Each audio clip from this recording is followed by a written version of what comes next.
start with one of our poem of the book Beehive. The poem is The Road Not Taken. It's written by Robert Frost. Robert Frost was an American poet. He was well known for his realistic depictions about the life of New England. In major poetries, he has tried to write simply, but those poetries has given us an insightful view about the lives, about the problems of the common man. And through his poetries, we are able to seek the solutions to the problems which he has tried to convey in his poems. This poetry, which we are going to see today, is not just a poem, but each and every one of you can relate yourself, can relate your life to this poem. This poem is also having certain symbolic meanings. This road here is a representation of the life and the choices which we have in our life. Students, there are various times in life where we are having various options and we find it very difficult to choose one option because both seem to be equally appealing to us. Here in this poem also, the poet was confused between two paths, that which one is going to give him a path towards the success. So this was just a brief outline of the poem. Certain themes he had tried to cover in the poem, which we'll discuss one by one. The first and the foremost important theme of the poem is about the dilemma, the confusion. The poet finds himself in a confusing state wherein he is unable to understand that what is exactly the path which he is supposed to choose. One of the quote I like to tell you here, to do or not to do. This is the problem, to do this or to do that. Whenever I am having two choices in my hand, I will always be confused. As a student, you can understand it that when you will be shifting from your class 10, once you clear your class 10, you will be having various options in front of you. You can go for PCM, you can go for PCB. So that is going to be a confusing time for you. In that, various aspects you have to keep in mind while taking one decision. Your future, obviously, you have to keep in mind that with this stream, will my future be bright? Or maybe some students go with the friends. Okay, my friend is going in this direction, so I will also follow the same.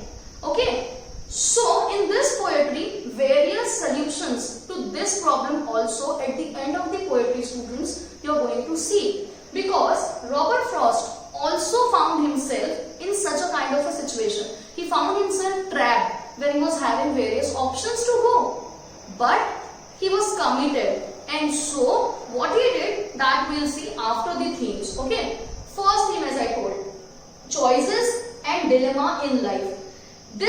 In this sense, everybody of us can relate, because one day or the other day, one problem or the other problem comes wherein we are trapped in such kind of a situation where we are in dilemma. We don't know, this is good, that is good. I feel this is also good, this is also good. Okay.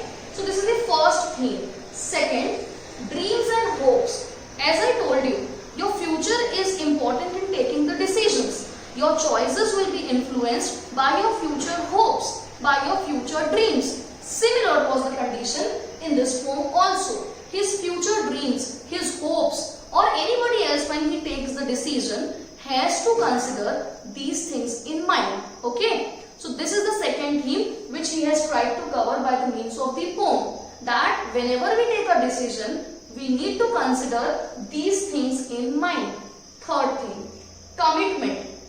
Now students, as I told you, some follow their dreams, some follow the crowd.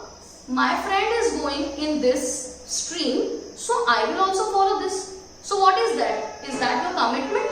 No. It is a crowd which you are following, right? He was not such kind of a fellow. He was very committed towards his dream. He was very compassionate towards the decision which he was taking. And therefore, he has set a benchmark because he did not follow the crowd. He did not follow the road which was travelled by many of the people. He took a different path, he took a different road, and that's where he made his unique identity. So this poetry is also going to teach you how to be committed, how to be focused on the path which you have chosen. Although you can find failures in life, although failures will come, but that does not mean that your path is wrong. Somewhere there is a lack of energy in your efforts. So we have to re-inculcate, we have to rethink about what we are doing, and we have to refocus and restart. And one day definitely success will come. Committed efforts only leads to path of success. Fine. So this is one more theme which he has covered. The next is accepting challenges. As I told you, challenges are a part of life. No road is going to be always rosy. In a road, if you want to pick up a rose also, you have to touch the thorns, right? So whenever any challenge comes in life, we should not be sitting sad thinking upon the challenges of life. Rather, we should be accepting those challenges and we should be focused, committed, so that we can reach to the end point of the journey. Fine? So these basic themes he has tried to cover in the poetry. Now we'll start the reading part and the explanation part of the poem. It said, two roads diverged in a yellow wood, and sorry, I could not travel both. And be one traveller, long I stood, and looked down one as far as I could, to where it went in the undergrowth. In the first paragraph, the poet says that he was able to find two roads, the two paths, and there is the problem where his dilemma started. Fine. So two roads diverged in a yellow wood. Two roads were there. He was standing on the fork of the road where he was finding two roads, and he was unable to choose which path he has to follow. And sorry, he feels sorry that he was not able to travel both the roads. And be one traveller, long I stood. He stood there. He waited there for long and long, but he was unable to choose one path or the path which can lead him to the success. And looked down as far as I could. So he stayed there, he stood there, and he tried to decide that okay, I can follow this path which can lead me towards the journey of success. Finally he decided, and he first of all not only decided, he just tried to focus on the future also, keeping the future in mind, keeping the future view in aspect. He said to where it went in the undergrowth. He tried to look to the road as far as he could, so that he could see the prospect of the future in that road. But finally, after seeing both the road, after understanding the future aspects, after thinking upon the plus and the minus of that road, finally he was able to choose one road. Okay. Now, in this, there are certain things which you need to understand first. As I told you, two roads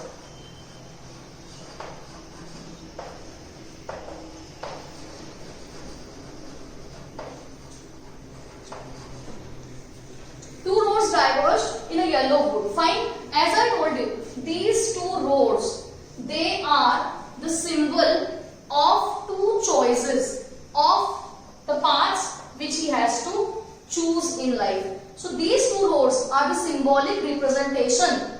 Here he has used the metaphor. Somewhere these roads also are the symbolic representation of the life, the journey of life. These two options which we have in life, wherein we are confused to choose which path is good, which path is bad. Then what he says in the next line? He says that, and sorry,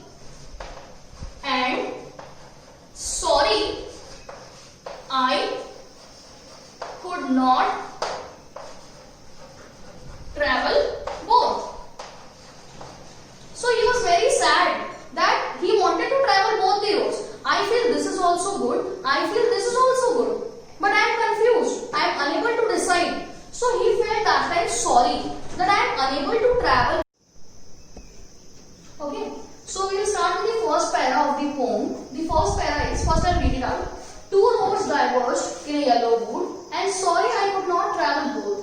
And And being a traveler, long I stood and looked down one as far as I could to where it went in the undergrowth. In the first paragraph, students, the poet is trying to tell you that he was having the option of two roads in front of his eyes. As I told you, these two roads, they are the significant for the life, or they are the symbols for the choices which we have in life. Okay, we'll always have two options in life, this or that. Now where we have to decide which one is the best one for us. Similar was the situation of the poet where he was standing in Yellow Woods at a fork, at a square, where he was having two roads in front of his eyes and he had to choose one road. Okay, so he felt sorry because he wanted to travel both the roads. So he felt sorry that I could not travel both the roads. Obviously, my friend is going in this field, but I have an interest to go for this field. So I feel sorry that I will be separated from my friend. So maybe that kind of a situation he also faced. And he was feeling sorry that he could not travel both the roads. Okay. And being a traveler, long I stood. So he decided to stand there, to stand and think. He pondered over and he tried to decide that okay, I'll see all the plus and minus of each and every road. He tried to see as much far as he could so that he can try to see the future. Fine, if I'll choose this way, what will be the circumstances which I am going to have? And if I choose this road, what will be the circumstances which I am going to face in this road? So, being one traveler, he tried to decide, he tried to think upon to have the best option for himself. So, he stood there and looked down one as far as I could. And he tried to look as far as he could see on that road to where it went in the undergrowth. Here undergrowth somewhere represents the density, but here we will see that he tried to look as far as he could see in the future. He tried to see, standing there, that with this road, what is going to be my future. Okay, so in the first para, only this much we are able to see, that as a traveler, he was standing on the road where he was having two choices in front of his eyes and he had to choose one road. He felt sorry for not choosing both the roads. Okay, but as a traveler, he stood there. So, as a traveler, he stood there and he tried to focus on both the roads. He was thinking about the cons and plus and minus about both the roads, and finally he chose one road. Okay, so this much has been given in para 1. Now before we move on to the next para, we have to discuss about the rhyme scheme used in the poetry. Now what is the rhyme scheme? Rhyme scheme is the rhythm or the flow of the poetry in which format the poetry goes. Okay, every poetry has a certain rhyme scheme. Certain poetries are written without the rhyme scheme also, but they are the plain words. Okay, in this poetry we are having a rhyming scheme. So what is that? That we'll see. Now how to calculate the rhyme scheme? It's very simple. We'll choose one paragraph, and in one particular paragraph we'll be choosing the last words of that paragraph. Okay. So first we underline all the last words. Okay. So what are the last words? Would, both, stood, could, undergrowth. Fine, we have the last 5 words. Now, are any words similar to each other? Yes. Which are the words? Would and stood. Okay. Then could is also similar to would and stood. Okay. So this will also be A. So it's very simple. The words which are similar, we'll mark them as A. So would, stood and could becomes A. Now what is about both and undergrowth? Are they similar? Both and undergrowth? Yes, they are also similar. So they will become B. Okay. So what is the rhyming scheme of the poetry now? For one paragraph only we take. So this is A, this is B, this is A, B. So we don't write like this. Okay, we have to write all together. So the rhyme scheme of the poetry becomes A, B, A, B. A, B. Okay. A, B. I hope it is clear how we have calculated it.